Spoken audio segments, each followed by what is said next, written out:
মির্জা আব্বাস 17 বছরে বিএনপি নেতা কর্মীরা ধান খেতে পাট খেতে ঘুমাইছে, হাততে ঘুমাইছে, না খাইয়া মারা গেছে, তাদেরকে পিটাইয়া মারছে, আর তুমি কি কইরা এয়ার কন্ডিশন রুমে তোমার বাসায় ঘুমাইছো তোমার হেফাজত করার জন্য হাসিনা পুলিশ পাহারা দিছে। এই শুয়ারের বাচ্চা, তোর মা তখন কি ভারতীয় ছিল?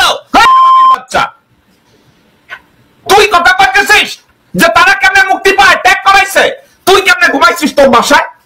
আব্বাস, তুই তোর বাসায় কেমনে ঘুমাইছিস? মির্জা আব্বাস, দর্শক কিন্তু আপনাদেরকে একটা কথা বলি, মির্জা আব্বাস তার বাসায় রাজার হালে হাসিনা শাসনামলে ডিজিএফআই তাকে কভার করে রাখতো, এনএসআই তাকে কভার করে রাখতো, সিআইডি ডিবি তাকে কভার করে রাখতো। আপনারা কি জানেন যে ডিবির হারুন দিনের ভিতরে 5 বার খবর নিত, আব্বাস ভাই ঠিক আছে? এই মির্জা আব্বাস, ডিবি হারুন 5 বার 7 বার 10 বার মির্জা আব্বাসের খবর নিত। এই মির্জা আব্বাসের, যে মির্জা আব্বাস বলে যে আওয়ামী লীগের লোকজনরা কেমনে ছাড়া পায়। আওয়ামী লীগ আর বিএনপি তোমরা তো গিভ অ্যান্ড টেক খেলতেছো ভারতের মিনিমি হিসাবে। মির্জা আব্বাস, তোমার মতো বেশ্যারা বিএনপিটাকে তো ক্যাপচার করে রেখেছো বেশ্যাবৃত্তি করার জন্য। কারণ ওই যে কইছো না তোমরা ঢাকায় বাড়ি, ঢাকা মহানগরীতে গুন্ডাবাজি, বদমাইশি, ধর্ষণ কোনো কিছু করতে গেলে তো তোমার মতো লোকজন দরকার।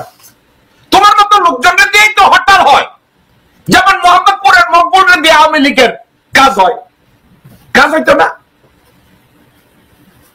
তোমাদের মতো খুনিদের দিয়েই তো ঢাকা মহানগরী নিয়ন্ত্রণ করছে, তোমাদের মতো চাকর বাকর দারওয়ান তাদেরকে দিয়েই তো ঢাকা মহানগরী নিয়ন্ত্রণ হয়েছে, হয় না? তো তোমার মতো কেমনে বাইরেছে? আজকে তুমি কইতেছো আওয়ামী লীগের লোকজনরা বাইরে যায়। আজকে যদি তোমার বাসা চেক করা হয় আমি অবাক হব না, তোমার বাসায় যদি কাউয়া কাদেরের পায় আমি অবাক হব না, মির্জা ফখরুলের বাসায় যদি আওয়ামী লীগের লোকজন থাকে। তুমি জিজ্ঞাসা করতেছো আওয়ামী লীগের লোকজন কেমনে বাইরেছে, কেমনে ট্যাগ করছে?